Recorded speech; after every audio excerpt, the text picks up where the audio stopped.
Guys, তো আজকে আর একটা বই নিয়েছিলাম, ভেবেছিলাম এই ভিডিওটা সামনে মাসে করবো, কেন সামনে মাসে দুর্গাপুজো রয়েছে। তো আমি তার আগেই ভাবছি দেখাই। এটা হচ্ছে উদ্বোধন কার্যালয় থেকে প্রাপ্তি, রামকৃষ্ণ বিবেকানন্দ ও বেদান্ত সাহিত্য অবলম্বনে আধারিত ছোটদের জন্য কমিক সিরিজ। দেখা যাক বইটা কতটা ভালো। এটার বইটার দাম কিন্তু 100 টাকা। এটা বেরিয়েছিল 2013 সালে। হ্যাঁ, ঠিক আছে। তো আমি পেয়েছি কিছুদিন আগেই। আমি বইটা ভেবেছিলাম সামনের মাসে করবো। যাই হোক, তো পূর্ণ কথন স্বামী হরূপানন্দ, স্বামী ঋতুপরানন্দ, সৌরভ মণ্ডল। এটা দেখা যাক কমিক্সটা কীরকম।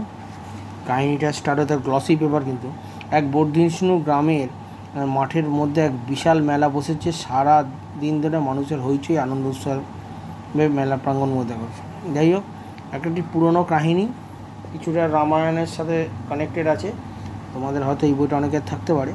আমি ভিডিওটা গল্পের ডিটেলসে যাচ্ছি না, তোমরা খালি দেখো, খালি পেপার ওয়ার্ক দেখো কত সুন্দর করেছে। তো পুজোর পরই আমি সব নতুন নতুন ভিডিও আনবো, তার জন্য ওয়েট করো। এটা খুব সুন্দর কাহিনী। কিন্তু কে মহান সন্ন্যাসী না গৃহস্থ, দেখো অনুবাদগুলো খুব সুন্দর। দেখো এখানে একদিন দুজনের কথা হচ্ছে, চলো চলো তাড়াতাড়ি পা চালাও। হ্যাঁ, সভা না শুরু হয়ে যায়, বেশি দেরি হলে একদম পেছনে দাঁড়াতে হবে। খুব সুন্দর অনুবাদ, ঠিক আছে। যাই হোক, আমার বইটা ভালো লেগেছে। এবার এখানে দেখা যায় প্রজারা সবাই দলে দলে রাজবাড়িতে পৌঁছায়। তখন রাজসভার ভেতরে, বলুন সর্বত্যাগী সন্ন্যাসী আর সংসারী মানুষের মধ্যে কে মহান? যুক্তিসহ উত্তর দিতে পারলে পুরস্কার পাবেন, না হলে শাস্তি। মহারাজা, সর্বত্যাগী সন্ন্যাসী মহান। এবার প্রমাণ দিন। সন্ন্যাসীরা সংসারে মায়া ত্যাগ করে ভগবান লাভের চেষ্টা করেন। তারপর তাদের সমস্ত শক্তি দিয়ে তারা ধর্মকে প্রতিষ্ঠিত করে। মানে পড়ি, একে বন্দি করো, চলো কারাগারে।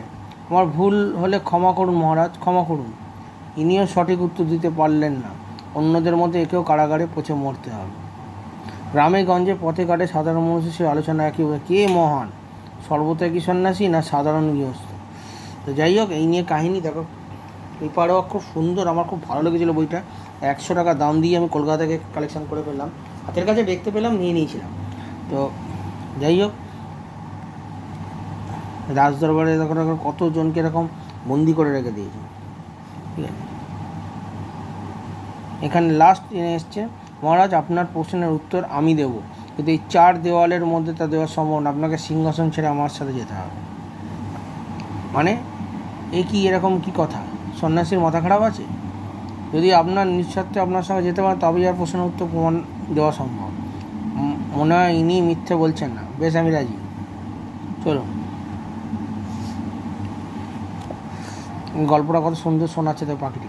এই হচ্ছে গল্প। একটা কাহিনিও ভালো। আমার এই গল্পটা খুব সুন্দর লেগেছে। বইটা খালি আমি তোমাদের দেখাচ্ছি হাতের কাছে পাওয়ার পরে।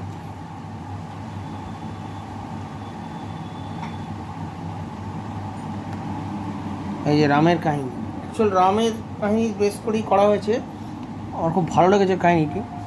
রাম ভিক্ষা করছে এরকমভাবে, স্বয়ংবর সভাটা।